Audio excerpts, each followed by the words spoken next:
அஸ்ஸலாமு அலைக்கும் வரஹ்மத்துல்லாஹி வபரகாத்துஹு. அல்ஹம்துலில்லாஹ் வஸ்ஸலாத்து வஸ்ஸலாமு அலா ரசூலில்லாஹ் வ அலா ஆலிஹி வ ஸஹ்பிஹி வ மன் வாலாஹ்.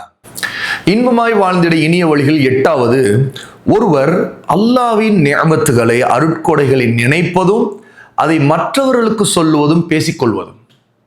ஷேக் அப்துல் ரஹ்மான் நாசிர் அஸ்ஸஅதி ரஹிமஹுல்லாஹ் சொல்லுகிறாரு, அல்லாஹ்வின் வெளிப்படையான அல்லது மறைவான நிஅமத்துகளை ஒருவர் அதை அடைந்து கொண்டிருக்கிறவர் அதை பிறருக்கு எடுத்துச் சொல்வது இருக்கதை, அல்லாஹு தஆலா இந்த நிஅமத்துகளை புரிந்திருக்கிறான், இவ்வளவோ விஷயங்களை நமக்கு செய்திருக்கிறான் என்று பேசிக்கொள்வது அவருடைய கவலைகளை மறக்கடிக்க வைத்துவிடும். அவர் மறந்து விடுவார், இந்த கவலைகள் போய்விடும். ஏனென்றால் அவர் அந்த விஷயங்களில் தனக்கு கிடைத்திருக்கக்கூடிய நிஅமத்துகளை நினைக்கும் போது உண்மையிலே அவருக்கு சந்தோஷம் அதில் ஏற்படும். ஏனென்றால் மனிதனுடைய இயல்பு ஒரு விஷயத்தான் இழந்ததை நினைத்து கொண்டே இருந்தால் அதில் அவனுக்கு கவலை தான் அதிகம் வரும். ஆனால் தனக்கு கிடைத்ததை நினைக்க நினைக்க நினைக்க அவனுக்கு சந்தோஷமும் அல்லாஹ்வுக்கு நன்றி செலுத்தக்கூடிய தன்மையும் அதிகரிக்கும்.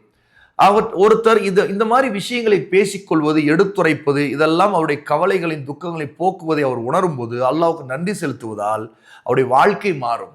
அப்ப துன்பங்களாலும் துயரங்களாலும் அல்லாஹ் ஒருவரை ஒரு இடத்தில், ஒரு நேரத்தில், சில நாள்களில், சில வருஷத்திலேயே அல்லாஹ் சோதித்தால் கூட அந்த மனிதர் பொறுமை என்னும் ஆயுதத்தை கொண்டு அவற்றை எதிர்கொள்வார். அவருக்கு அந்த பொறுமை அவரை காப்பாற்ற ஆரம்பிக்கும். ஏனென்றால் அவர் அல்லாஹ்வின் பக்கம் சார்ந்து விடுகிறார், அல்லாஹ்வின் விதியை ஏற்றுக்கொள்கிறார் என்கிற இந்த தன்மை எல்லாம் அதில் இருக்கிறது. ஆகவேதான் ஒரு மனிதர் அவருடைய கஷ்டங்களுக்கு அதை லேசாக வேண்டும் நினைத்தால் கஷ்டங்களை நினைத்து கொண்டிருப்பதல்ல, அல்லாஹ் தனக்கு ஏற்கனவே கொடுத்திருக்கிற நியமத்துக்களை நினைத்து கொண்டே இருக்க வேண்டும். அல்லாஹ்விடம் நன்மையையும் கூலியையும் எதிர்பார்த்து பொறுமையோடு இருக்க வேண்டும்.